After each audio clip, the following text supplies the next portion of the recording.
성부와 성자와 성령의 이름으로 아멘. 시인나의 성녀 가다리나 성령께 대한 기도를 하겠습니다. 오 성령님, 제 마음에 오시어 당신의 힘으로 저의 마음을 참 하느님이신 당신께로 이끄시고 놀라운 사랑으로 저를 받아 주소서. 저를 모든 악한 생각에서 보호하시며 어떤 고통도 가벼운 것으로 여길 수 있도록 당신의 지극히 너그러우신 사랑으로 저를 뜨겁게 하시고 불타게 하소서. 거룩하신 아버지, 자비로우신 저의 하느님이시여 모든 어려움에서 저를 도우소서. 사랑이신 그리스도님, 사랑이신 그리스도님, 아멘. 성령이 아니 계신다면 하나님은 멀리만 계십니다. 성령이 아니 계시다면 그리스도는 과거에 머무르신다. 성령이 아니 계시다면 복음은 죽은 문자에 불과하다. 성령이 아니 계시다면 교회는 한낱 조직에 불과하다. 성령이 아니시다면 권위란 한낱 지배하는 것일 뿐, 성령이 아니 계시다면 전례란 한낱 과거 회상일 뿐, 성령이 아니 계시다면 그리스도인 행위는 노예의 윤리에 불과하다. 그러나 성령 안에 우주는 온통 잠을 깨고 왕국을 낳은 상고로 신음하고 있다. 성령이 계시면 부활하신 그리스도 여기 계시고 복음은 찬란한 생명력을 내뿜고 교회는 삼위일체와 통교를 의미한다. 통교를 권위는 해방자의 섬김이 되며 선교는 성령 강림의 축제가, 전례는 기념이자 왕국에 미리 참여함이 되고 인간의 행위는 하느님으로 가득 차리라. 지난번에 한번 이야기했는데 이 말씀들이 너무 좋아서 한번 이야기를 합니다. 그 교회 일치협회 대회장에서 한 연설문인데요.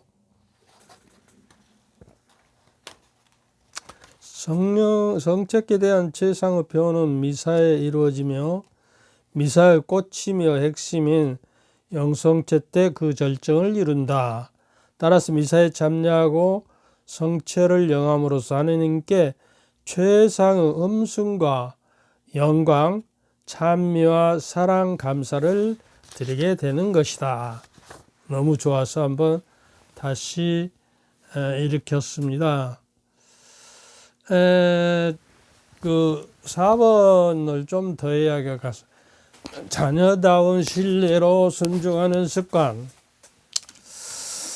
여러분, 우리가 세례를 받으면서 하나님의 자녀가 됐거든요. 언제 본 적 없어요. 성령을 또 공전이 돼서 성령을 모시게 되었고, 그러니까 이제 왜 자녀라는 게 하느님의 자녀예요. 그냥 일반 왕의 자녀가 왕 중에 왕, 그리스도의 우리가 자녀예요. 그리고 이제 그 우주 만물을 섭리하시고 창조하시고 만드신 그 엄청난 초월자이신, 인간은 유한한 인간이고 내가 이 우주에 비하면 아마 먼지 하나도 안 될 거, 모래알 하나도 안 될 것입니다. 그러한 엄청난 즉히 영원한 하느님을 우리가 아버지로 모시고 아빠, 아버지라고 부를 수 있는 것은 뭐라고 그랬죠? 성령의 힘을 빌려서만 아빠, 아버지라고 부른다 그럴 것이죠. 성령이 그렇게 중요한 것입니다. 성령을 모시지 않으면 그리스도인이 아니다, 이렇게 정도로요. 그래서 우리가 자녀가 됐으면요, 그리스도와 공동 상속자가 됩니다. 그리스도께서는 우리를 그 형제라고 부르잖아요. 그리고 버시와 친구라고 부르다가 이제 부활하신 후에 형제라고 이렇게 부릅니다. 그러니까 그 버시라고 하는 것은 예수님께서 그러십니다. 내가 아버지 하나님께서 들은 모든 것을 너에게 가르쳐 줬다. 그러니 이제는 비밀이 없이 다 가르쳐 줬으니까 이제 너는 종이 아니라 벗이다. 형제다. 그 말이에요. 그런 게 그리스도께서 구원의 행위를 해서 우리에게 구원을 남겨주는 공동 상속자, 여기서 조건이 있어요. 내가 하나님께 들은 것을 여러분에게 다 가르쳐 주었다.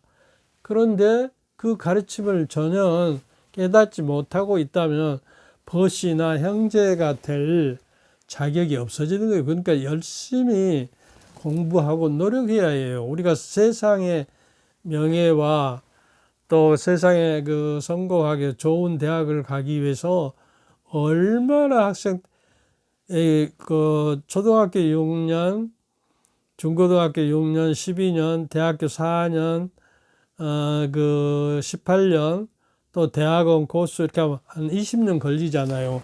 전문가가 박사학위를 되려면 20년이 넘어요. 근데 저는 그때 그 신학대학을 우리 때는 8년을 다녔어도요, 아직도 모르는 게 많아요. 솔직히 말해서. 하느님은 이제 뭡니까? 어두운 밤 속에 계신다.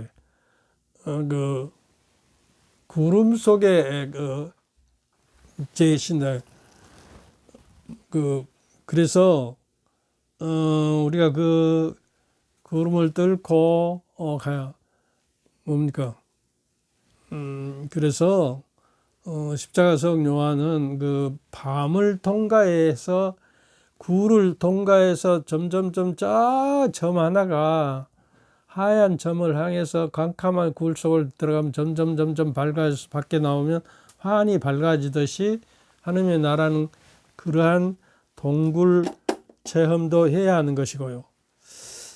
그래서 아버지라고 내가 부를 수 있는 것이 얼마나 영광이고, 그 대신 하느님을 사랑하지만 경외해야 해요. 그러니까 두려워하고 사랑해야 해요. 감히 우리는 하느님을 그냥 늘 아버지 하느님 부르면서도 우리가 세상에 있는 아버지 어머니보다도 더 섬기지 못하면 나를 따르지 못한다 그랬죠. 아버지도 부모도 형제 자매도 버리고 나를 따르라 그랬잖아요. 그래서 이제 중요한 것은 자녀는 뭐냐 그래요.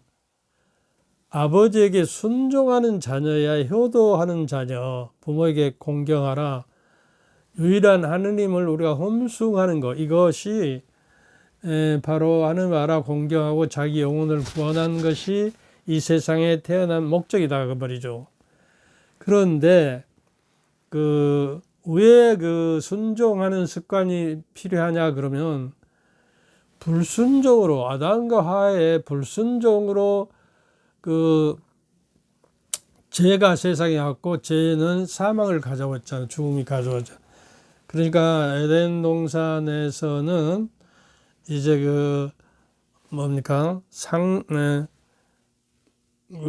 죽지 않고 하느님에게 가게 돼 있어요. 원죄를 안 범하면서.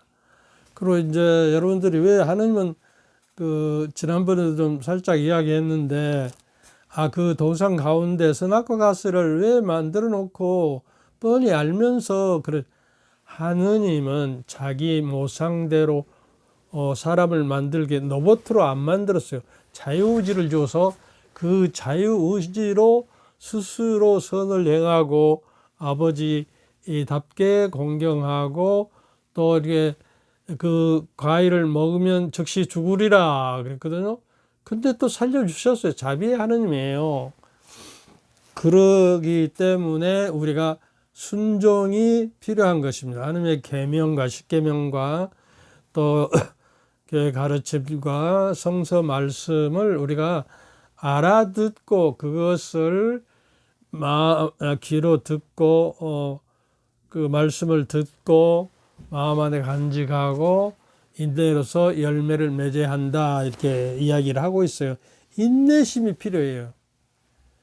그래서 우리가 하루아침에 이렇게 알 수 있는 게 아니에요. 죽을 때까지 노력해야 하는 거예요. 하나님의 신비에 쌓여 있기 때문에 어떻게 파스카 신비를 우리가 인간의 힘으로 알 수 있겠어요? 창조자가 이제 물이 되어서 창조물들을 구원하기 위해서 그것도 그냥 영광주의 구원한 것이 아니라 고난과 십자가와 부활과 이제 성천 이것을 통해서 이걸 우리가 내 삶으로 구현해 매일매일 삶으로 저는요 그렇게 생각해요.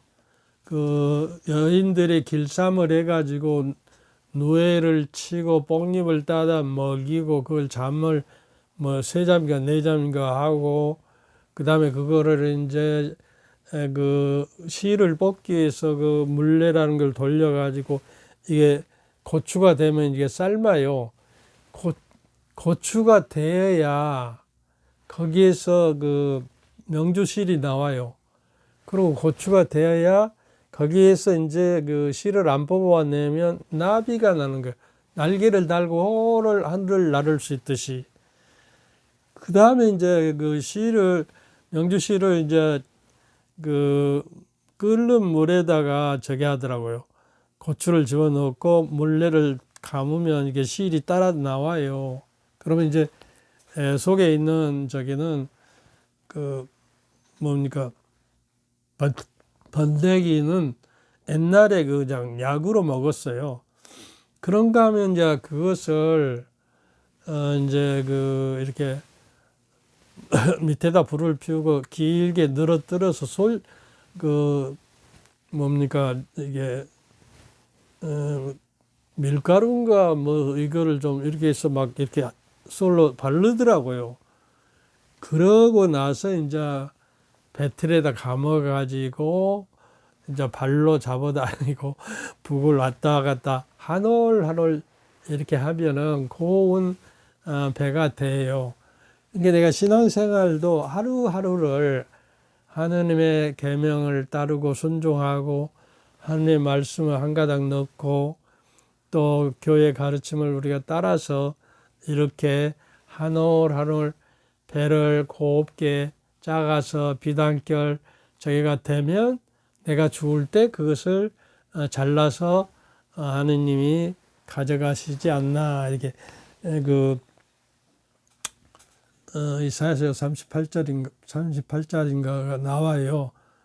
배틀에서 배를 끊어내듯이 언젠가는 그래서 이제 하나님 앞에 나갈 때 그 일상에 하느님을 중심으로 노력해서 피땀 흘려서 짰던 그 배를 신랑이 주님께 바쳐서 합격이 되어야 신부가 돼서 하느님의 나라에 갈 거 아니에요. 근데 되게 우리가 말을 안 듣죠. 그 교회는 잠오이신 성교회라고 그러잖아요. 아까 읽었잖아요. 교회가 성령을 없으면 성령을 모시지 않고 있으면 성령은 친교와 일치거든요. 성령이 계셔야 성자 성부에게도 우리가 친교를 나누고 일치할 수가 있는 거예요. 성삼위에도. 성령이 없는 교회는 어쩐다고 그랬죠? 하나의 조직에 불과하다. 근데 우리 교회가 지금 그런 것 같아서 걱정이 돼요.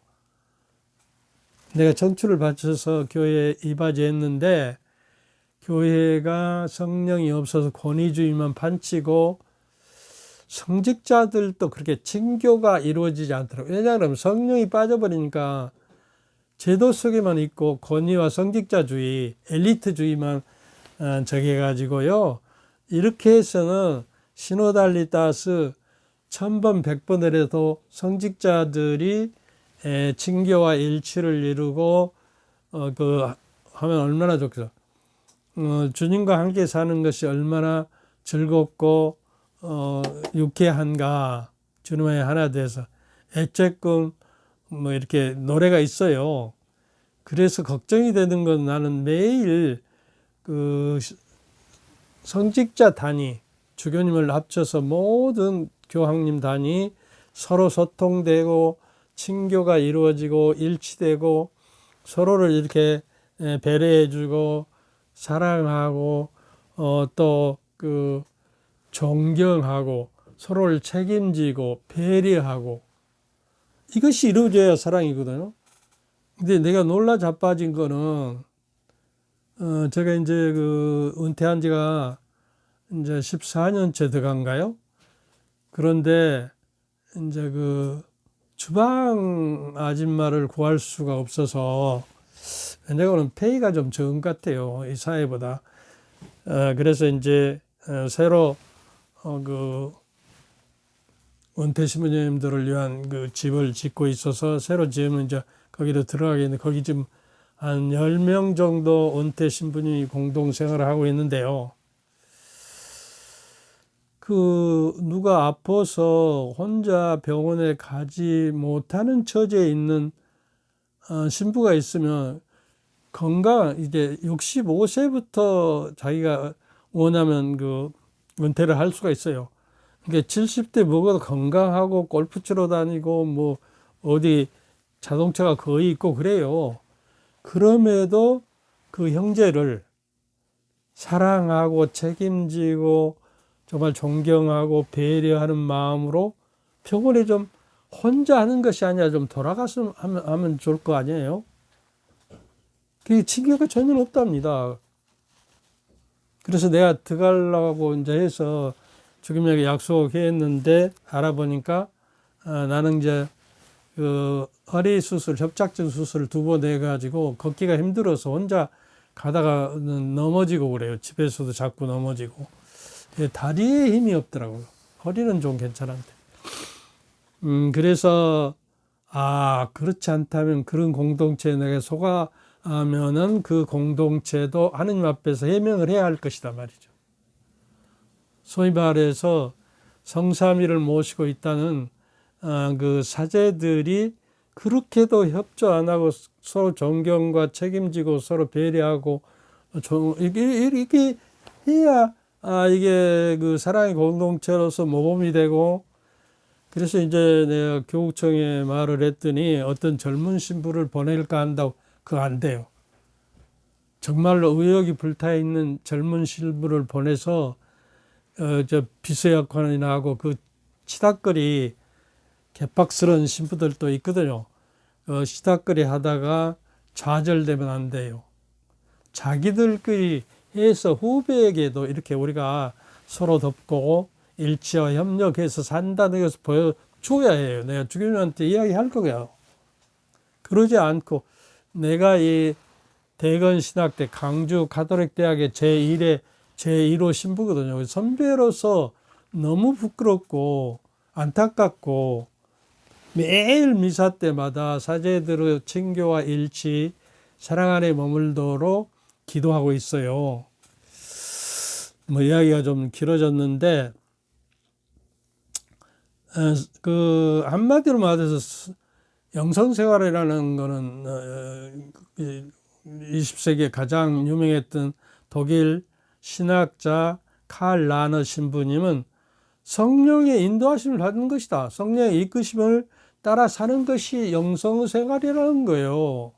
여러분 이 말씀 꼭 기억해 두세요. 개신교 그 독일 신자 뭐 어떤 단체에서는 신앙인으로서 하나님 앞에 서서 성령의 작용을 깨닫고 느끼면서 살아가는 것이다 이렇게 이야기를 하거든요. 근데 우리는 어떤 일인지 우리 전적에 우리 한국교회만 그런지 몰라도 지금은 이제 성령 세미나도 있고 이제 저기 한데도 성령께 대해서 그렇게 강론적인 말씀 안 하는 것 같아요 사제들이. 그래서 애터지게 제가 이야기하는 거예요. 내 믿음의 바탕이 바로 성령으로 충만되고 하나님의 말씀으로 충만돼야 해요. 이게 같은 성령의 작용이에요. 그래서 성령의 감도를 바라는 것은 어려운 것이 아니에요. 매일 꾸준히 하루에 만나는 사람과 일상에 사소하게 부딪히는 일과 사건 속에 하느님의 인도하시면 하나님의 감도로 이것을 처리해 주도록 성령께 기도하고 하나님의 말씀을 기억해서 이때는 예수님과 성모님께서 이런 일을 어떻게 처리하셨을까를 생각하고 하는 것이 자기 중심대로 자기 사고방식대로 그걸 해결하고 살아버리면 그거는 세속적인 삶이지 영성생활이 아니에요. 신앙삶이 아닌 거예요. 근데 우리는 성서를 잘 모르잖아요. 한 번도 통독을 안 했잖아요.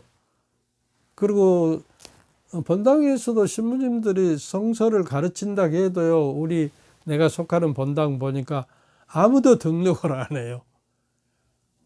이런 사목자들이, 목자들이 이런 양들을 어떻게 길들여서 영성화 시키겠어요. 성령도 충만히 모시지 않고 하나님 말씀도 충만히 없는데 이게 답답한 거예요. 그래서 우리 천주교회가 점점 미사 참여자 수가 이제 팬데믹 시대 때문이 아니라 내가 예측을 했어요. 앞으로 이렇게 가다는 적어도 우리 교회가 시들어 버릴 것이다, 한국 교회가. 그래서 내가 신부 되자마자 두 번째 그 본당 신부로 갔을 때 주교님을 찾아갔어요. 우리 전주교회는 그 성사와 전례 행위만 있지 하느님의 그 말씀에 교회가 없다. 하느님 말씀은 살아있고 힘이 있으면 어떤 쌍날칼로도 날카로워서 신전지 교회로, 이게 영적인 싸움을 이 지상에서는 하느님 말씀에 칼이 있어야 해요. 너의 손에 칼을 들어라. 그 칼은 하느님의 말씀으로 이루어졌다. 이 성령의 칼이 있어야 마귀를 집어치죠. 무기가 있어야. 그래서 주교님, 내가요 이제 아주 어린 신분 때 와서 건방지게 그 성서위원회를 하나 제가 만들겠습니다. 그러니까 한참 생각. 그럼 네가 조직하고 네가 이제 저기를 해서 짜서 세미나를 한번 열어주니까 해라. 그렇게 해서 이제 시작이 되어 가지고 그 다음에는 이제 지도자를 만들고 그 지도자를 주교님이 인준을 해서 각 본당으로 파견하고 그랬어요. 그런데도 미흡해야지. 그래서 이제 우리가 자녀다운 신뢰로 그 순종하는 습관을 들이기 위해서는 이제 에덴 동산에서 불순종, 그 다음에 이제 악과선을 고모라나 노아나 바벨탑이나 고모라 뭐 이런데 저기가 순종하지 않아서 멸망됐거든요. 그래서 매일매일 꾸준히 적어도 그 사건을 한 발자국 조금씩 하느님의 말씀이 우리 안에 뼈까지 스며들고 내 피 속에서 성령이 흐르며 주님이며 생명이신 성령께서 내가 있어야 이 세상에 그 신전지 교회, 영적인 싸움을 하는 악마와 세속 육신 마귀와 싸우는 교회잖아요. 여기서 승리해야 하나님의 나라로 가죠. 그런데 무기가 있어야죠. 그래서 내가 에베소서 6장을 꼭 읽어보라고 했죠. 오늘은 여러분이 특별히 부탁하고 싶어요. 믿음이라는 게 뭔지 히브리서 11장을 쭉 한번 읽어보세요.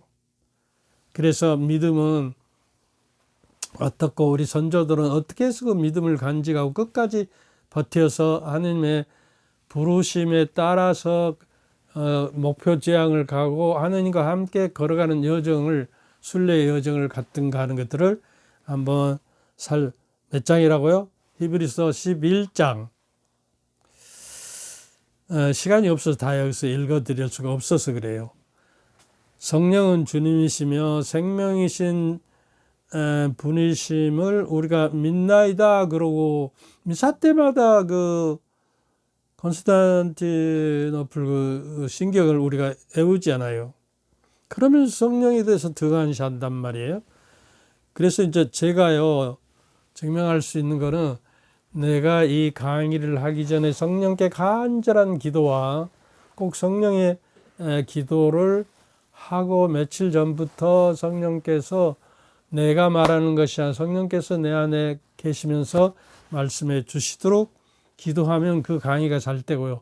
그렇지 않고 무심히 하면 강의가 안 돼요. 또 알아듣지를 못해요. 그러니까 여러분도 마음을 열고 성령께 오셔서 이걸 잘 알아듣도록 하는 그 귀와 귀 속의 귀로 듣는 그런 마음, 가슴 속에 모시는 내 뼛속에 모시는 그런 마음으로 들어주시기를 바라요. 그리고 또 한 번만 부탁드리지만 너무 길면요 좀 반쯤만 조금 읽고 일주일 내내 조금씩 묵상하고 저기 하세요. 한 번에 우리 한국 사람들은 그냥 번갯불에 콩 튀어 먹는 식으로 어떻게 모든 것이 바빠요. 그렇게가 안 돼요. 차분해 성령을 모시면 첫째 차분해지고 평화가 있는 거예요. 편안해지고 모든 것이 좀 의식이 깨어나서 하는 거예요. 제 경험으로는 먼저 주변 정리를 차곡차곡 하더라고요. 그러고 어떤 날은 내적 기쁨이 이상하게 오늘은 어째서 이렇게 내가 기쁜가 그러고 콧노래가 나오고 그래요. 그러니까 아침에 일어나서 꼭 성령의 도우심을 비는 기도를 하고 하루를 시작했으면 좋겠어요. 그러니까 좋은 땅에 떨어진 것은 착한 마음으로요. 말씀을 듣고 귀담아 듣고 그것을 그 말씀을 내 가슴 안에 간직하고 인내로서 열매를 맺는 것이다. 이 5가지 조건이 있어야 해요. 인내가 없어요. 그리고 모르면 다시 이렇게 한번 떠들어보고 다시 듣고 이런 마음. 저는 그 신부 돼서 젊었을 때는 아침 3시, 4시, 5시에 일어나서 독서를 했어요. 그리고 이제 17년 동안 인터넷에 매일 올렸으니까 또 이것을 하고 아마 1000권 내지 더 있을 걸. 그리고 세례 받을 때 그때 당시 나온 천주교 그 신심서적을 다 보고 1년 6개월의 영세 중에 나는 더 공부하고 하겠습니다. 그래갖고 그 책을 본당에 기증해서 독서실을 하나 만들었어요.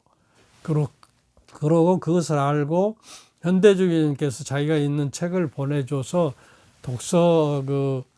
도서관처럼 하나 만들어 가지고 나자렛 성가 독서회를 만들어서 고등학생 젊은이들 만들어 가지고 거기에서 이제 신앙에 대해서 토론하고 노인들에게 좋은 성인전이나 읽어주고 또 주보를 발행하고 청소를 하고 청소년들 지도하고 성탄 때 그 연극도 시키고 뭐 영변대회도 하고 뭐 이런 그래서 그 독서회에서요 회장했던 사람이 4명인가 사제가 됐어요. 그리고 이 회칙에다가 1년에 한 사람도 신학교 가지 않으면 저기를 없었던 걸 해라는 것까지 명시를 해놨어요. 그래서 많이 들어왔는데 이제 도중에 나가기도 했죠. 하여튼 그렇게 이스라엘 백성이요 그 노예 생활을 몇 년 했냐 그러면 에집트에 가서 400년 동안 해서 430년 동안 했어요. 그래가지고 이제 그 가나안 복지의 약속의 땅으로 가서 한 달 안에 갈 수가 있어요. 직선거리로 가면. 근데 그 편한 직선길을 놔두고 왜 홍해 바다를 어떻게 건너자고 홍해 바다를 건너서 사막으로 가서 40년을 살았을까요? 노예 근성을 없애하고 이 세속화된 저게를 영성화되기 위해서. 그래서 40년 동이 필요해요. 그동안에 이제 어째요?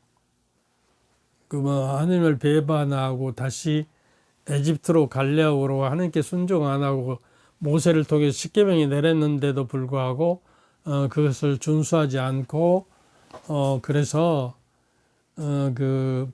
모세 여동생마저 문둥병에 걸려가지고 하고 불순종으로 그리고 이제 먹을 것이 없고 양들도 있고 뭐 있잖아요. 소도 있고 근데 풀도 없고 먹을 것이 없고 그러니까 이제 저 에집트에서는 아무리 노예 생활을 했어 종소리를 했어도 거기서는 먹고 마시고 고기도 먹고 그랬지 않느냐. 그리고 또 불평하고 또 독사를 보내서 그 불평불만자들을 물어 죽이게 하니까 장대에다 구리뱀을 달아 놔가지고 그걸 쳐다보는 사람은 그 독사 물렸어도 살아날 수가 있어서 그거는 이제 신약에 와서 주 예수 그리스도의 십자가에 달리신 것을 예표한다 이렇게 돼 있어요. 그래서 그 한 세대가 이제 한 세대를 오늘날에는 어떤가 몰라도 전에는 뭐 30년을 한 세대로 봤어요. 문화나 여러 가지. 근데 400년, 430년인데 10%를 사막에서 너의 근성을 없애고 하나님의 자녀가 되는 백성으로 만들게 하고 노예 생활에서 홍해를 건너서 올 때 엄청난 기적의 힘을 세상에 한 번도 없을 그러한 인간의 지혜로는 알아들을 수 없는 그러한 기적을 홍해가 갈라지고 벽처럼 물이 서서 홍해 바다를 건너오고 에집트 군사들은 쫓아오다가 물속에 다 갇혀 몰살해 버렸다고 나와요. 그런 기적을 보고도 늘 불만하는 거예요. 그러니까 하늘에서 만나를 줬는데 또 그것도 욕심이 나서요. 하루분만 저기라는데 또 많이 모아놓으니까 구더기가 생겨버리고 그랬잖아요. 그렇게 말을 안 들었어.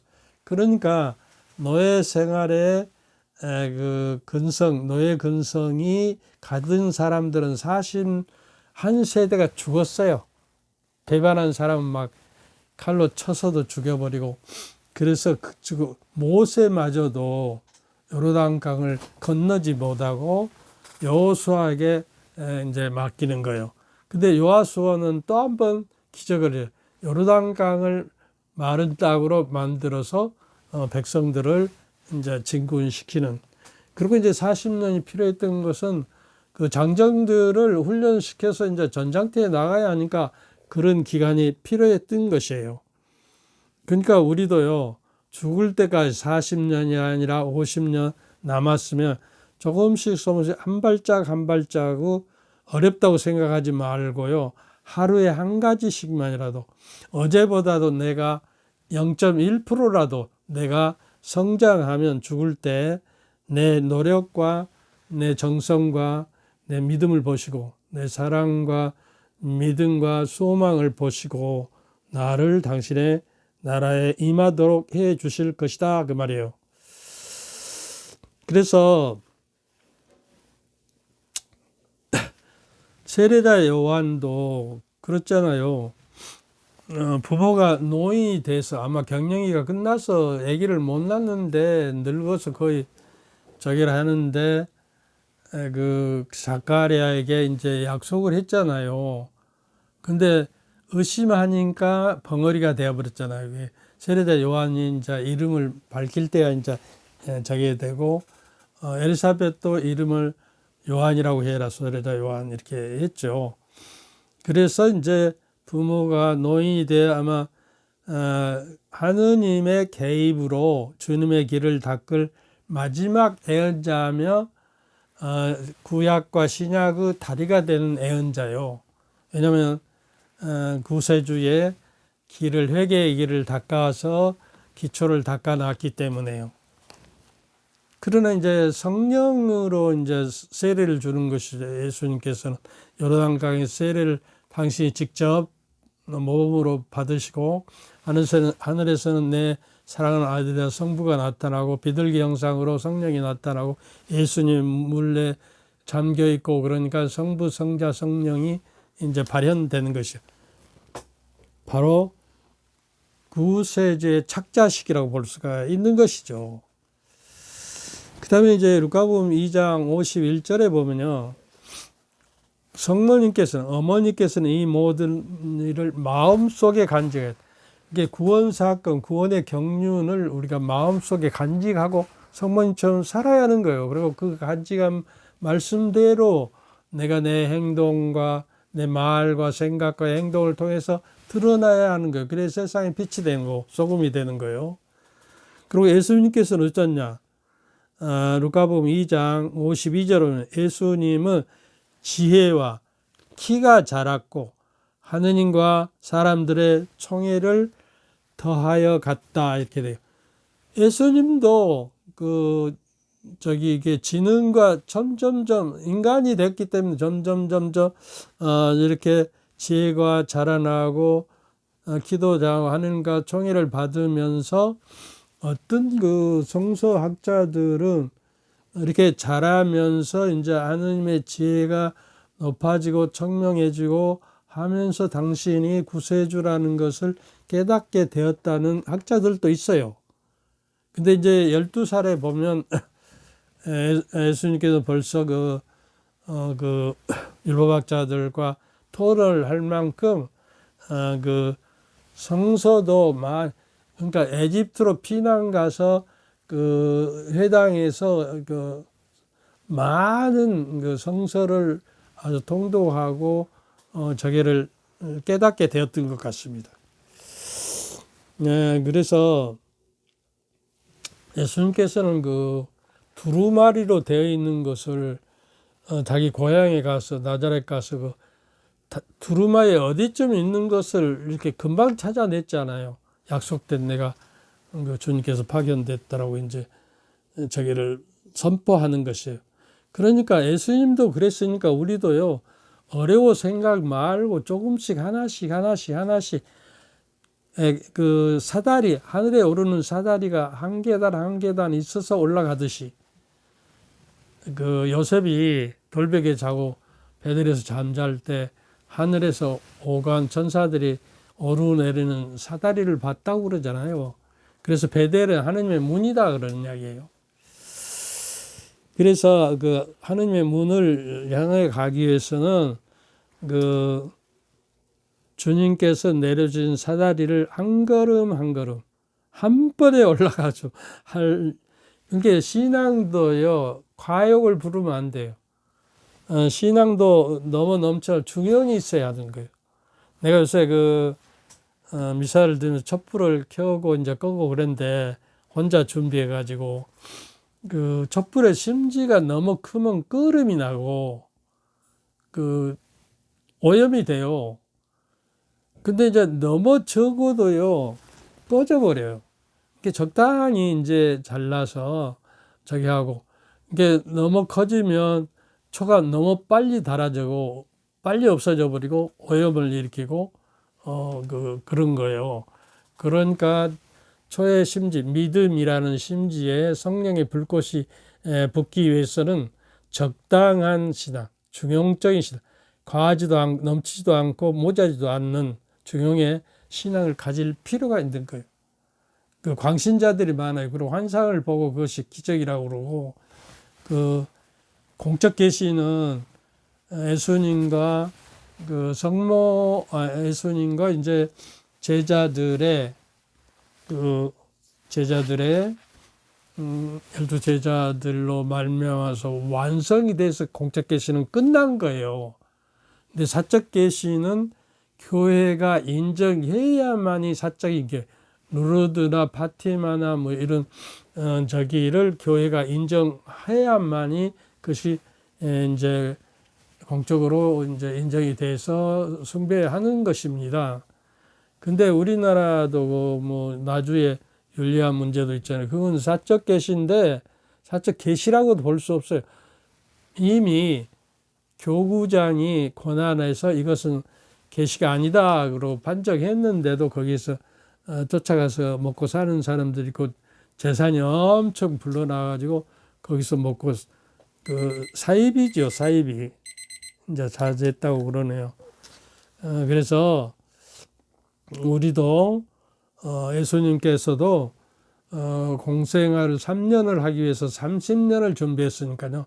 우리도 한 30년을 준비하면서 남은 여생에 한 발자국 한 발자국 모르면 또 들어보고 또 성서에 들춰보고 늘 하루에 그 포스트잇이라고 이런 거 있잖아요. 저는 성서 구절을 몇 구절을 이렇게 써서 하루에 내가 외울 저기를 이런 데다 붙여놓거든요. 이렇게. 그리고 이제 다 모아지면 좀 가나다 순으로 정리를 해서 놓아지고 그 86세인데 한국 나이로 만 85세고 지금도 성서 구절을 외우면 외워져요. 그러니까 늙어지면 기억력이 없다는 것은 그동안의 기억력을 자꾸 훈련하지 않았다는 증거예요. 그러더라고요. 그래서 그 뇌가 활성화되는 그 저게도 뭐 이게 이거 저 뭡니까 그 치매 안 걸리도록 그 지난번에 뇌가 85%가 물인데 소금이 섞여져 있어서 소금에는 소금이 전기가 통한다는 걸 잘 몰라. 나트륨이 있어서 정해서 바닥바닥 하면 신경이 세포가 이렇게 살아 움직여요. 그래서 나는 2리터 물에다가 그 죽염 티스푼 하나를 타서 이렇게 매일 먹어요. 그리고 이 뇌에 그 물이 이제 뇌야 수체가 이게 물이 이제 쓰고 폐수가 어디로 흘러나간지 몰랐는데 우리 서울대학교 교수팀이 발견했답니다. 이 림프선이 여기 턱 밑에가 200개 한 300개가 있는데 여기를 통과해서 이제 온몸 퍼져서 배설이 된답니다. 그래서 여기를 이렇게 마사지를 좀 해주면요. 나는 비누칠을 쳐서 마사지하고 골프공으로 이렇게 하고 또 그 진동기로 이렇게도 해서 이게 정신이 맑아지도록 그래서 치매 안 걸리도록 하는 노력을 하고 있어요. 그러니까 여러분도 그런 노력을 예수님께서도 이렇게 그리고 이제 그 세례자 요한도 사막에 가서 꿀과 이제 저기를 먹고 살았다고 그러잖아요. 예수님도 사막에서 40일 동안을 단식하시며 기도했었잖아요. 그 사막, 우리 신앙생활도 이 사막이라는 거, 밤이라는 거, 그 무지의 구름이라고 하죠. 무지의 구름 속을 통과해야 환한 빛으로. 그러니까 구름을 뚫고 올라가면 빛이 비치지 않아요. 그러듯이 조금씩 하고 이러한 길을 통과해야 하듯이. 그러니까 여러분이 겁났어요. 지난번에 도리깨질을 당하고 새를 그 녹여서 막 두드린다 하니까 내가 지금 그래야 하나 그러고 겁났는데 그게 아니에요. 조금씩 그거는 애화이고 그런 나의 그냥 내가 닥치는 내 고난과 역경과 그 좌절과 이런 그런 것이 바로 두들겨지고 저게 성령의 힘으로 이겨내라는 거예요. 언제든 무거운 짐지는 다 나에게 내가 안식을 주리라. 내 마음은 겸손하고 온유하고 겸손하니 나에게서 배워라. 내 명예는 편하고 내 집은 가볍다 그러잖아요. 그걸 우리가 믿지를 못하는 거예요. 하나님 믿으면 언제나 성령께서는 보호자이시고 위로자이시며 진리이시고 이런 분을 내가 모시고 있다는 사실은 무엇이 두렵습니까? 그래서 아마 여기까지만 해야 할 것 같아요. 자꾸 사람들이 그 시간을 넘긴다고 해서 길다고 하는데요. 제발 일주일 동안 조금씩 야금야금 한 계단 한 계단.